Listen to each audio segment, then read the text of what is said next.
Good day, junior science buddies, and welcome to another fun-filled and enjoyable episode where we explore, discover, and learn the wonders of science. I'm teacher Jayson, your science buddy.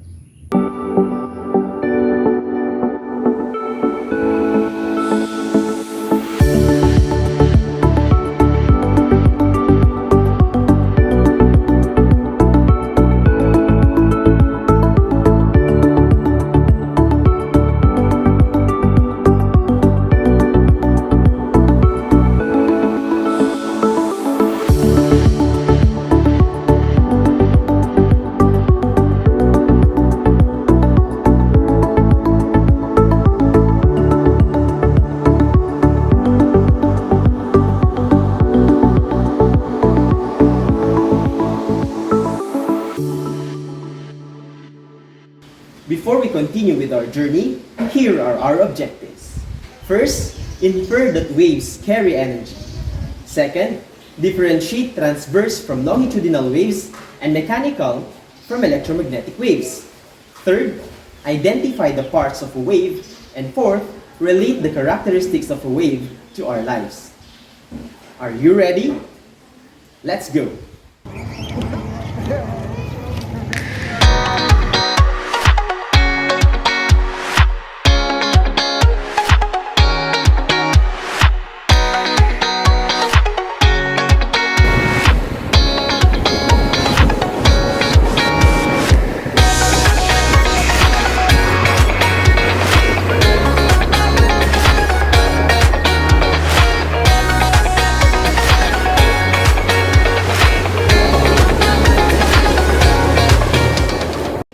Have you ever been to a beach? Or is going to the beach your number one summer getaway? Do you like the sand, the sun, the food, the wind, or the waves? Do you ever wonder what exactly are waves?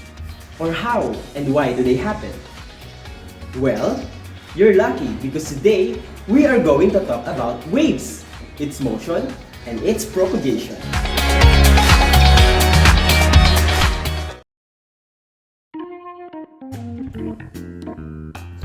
Observe.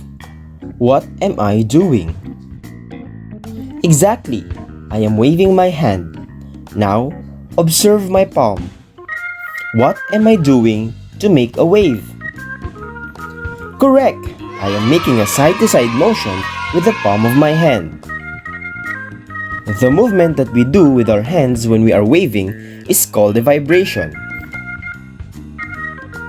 In science, a vibration is a repeated motion and produced by a back and forth or an up and down movement of an object.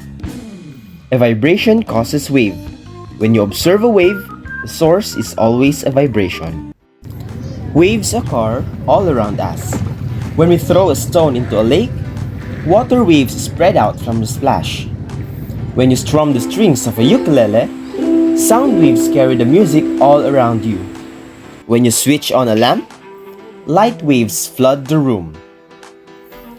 Water, sound, and light waves differ in important ways, but they all share the basic properties of a wave. For instance, you can see the water waves and surfers would say that they enjoy riding the waves. On the other hand, you don't see sound waves and light waves, but you experience them in other ways. Your ears can detect the sound waves, and your skin can get burned by ultraviolet waves if you stay under the sun for too long. A wave is a traveling disturbance that carries energy from place to place with or without a medium. A medium is a matter in which waves can travel and transfer energy. Take a look at this slinky. When you stretch it, it will be set on equilibrium or rest position. However, when one end of the slinky is moved sideways, it creates a disturbance that moves from one end to the other. It is a wave. Now, from this example, which do you think is the medium?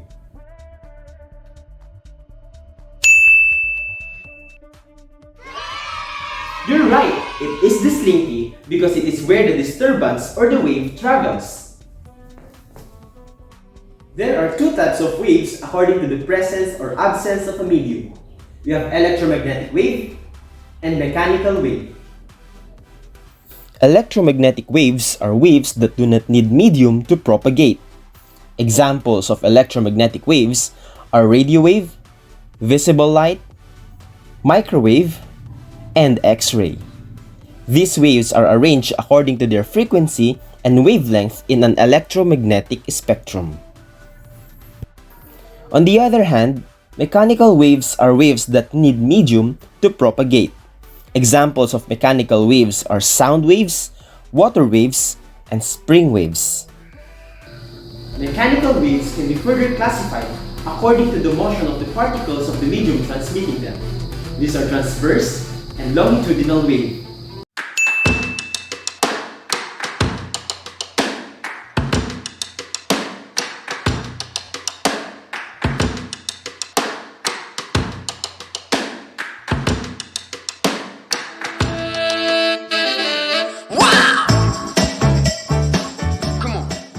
Let's investigate further by doing this activity.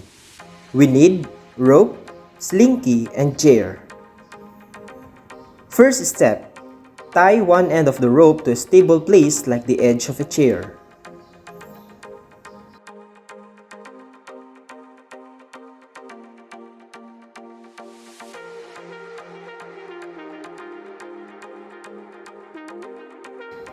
Second step, hold the other end of the rope and shake it as shown. Observe.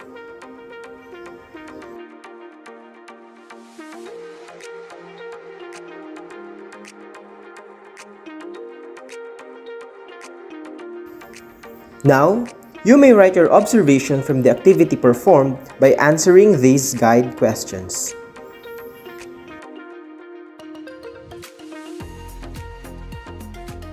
What is the motion of my hand as I create the wave motion?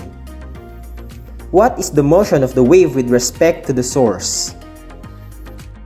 What is the direction of the wave motion?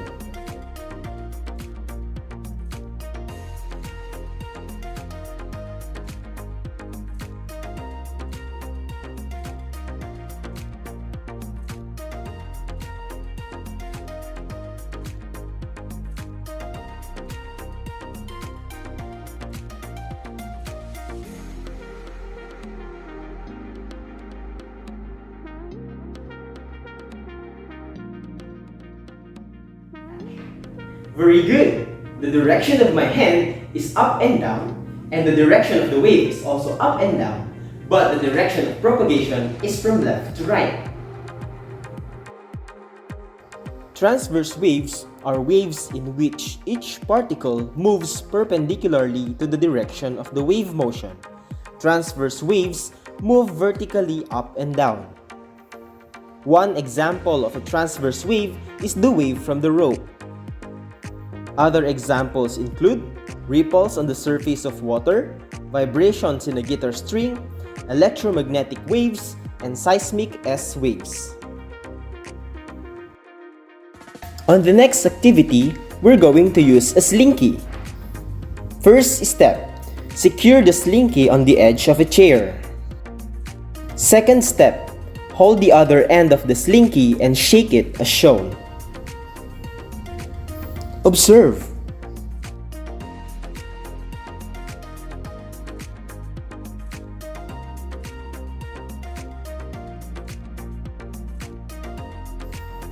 Now, you may write your observation from the activity performed by answering these guide questions. What is the motion of my hand as I create the wave motion? What is the motion of the wave with respect to the source? What is the direction of the wave motion?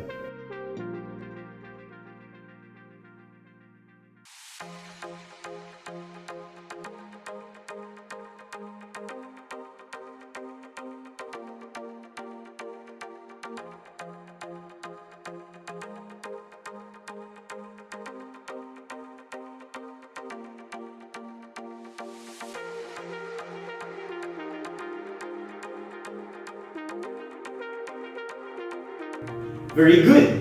The direction of my hand, the direction of the wave, and the direction of propagation are all from left to right. Hence, they are all parallel. Longitudinal waves are waves in which the particles of the medium move parallel to the propagation of the wave motion. Longitudinal waves move sideways. A slinky is an example of a longitudinal wave. Other examples include sound waves, ultrasound waves, and seismic P waves.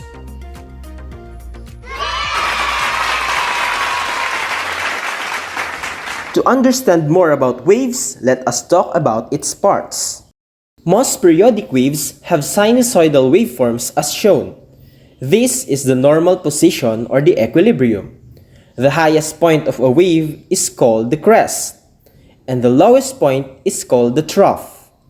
The distance between the equilibrium and a crest, or the distance between the equilibrium and a trough, is called the amplitude. The wavelength is the distance between two consecutive crests or two consecutive troughs. Wavelength is represented by the Greek letter lambda and is measured in meters.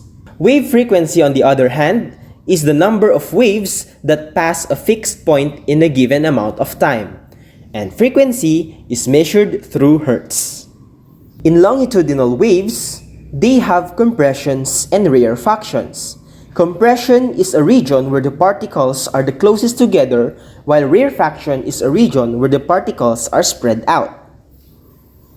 The distance between the centers of two consecutive regions of compression or rarefaction is also defined by wavelength. Let's recap what we have learned for today. A wave is a traveling disturbance that carries energy from place to place with or without a medium. A medium is a matter in which waves can travel and transfer energy. The two types of waves, according to the presence or absence of a medium, are mechanical wave and electromagnetic wave. There are two general types of mechanical waves. These are transverse waves and longitudinal waves. In transverse waves, the highest point of a wave is called the crest, and the lowest point is called the trough. The amplitude is the distance between the equilibrium and a crest, or the distance between the equilibrium and a trough. The wavelength is the distance between two consecutive crests or two consecutive troughs. In longitudinal waves, compression is a region where the particles are the closest together, while rarefaction is a region where the particles are spread out. The distance between the centers of two consecutive regions of compression or two regions of rarefaction is called the wavelength. What life lesson can we learn from the waves? Our lives are like waves. It has crests and troughs. It has ups and downs. But we do not focus on these ups and downs. They are just the things that make life interesting. Rather, we focus ourselves on our goals, just like a wave that propagates from its source to its destination. Now that we have learned the things that we need to know about waves, let us answer the following questions.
Thank you, Junior Science Buddies, for participating in this activity.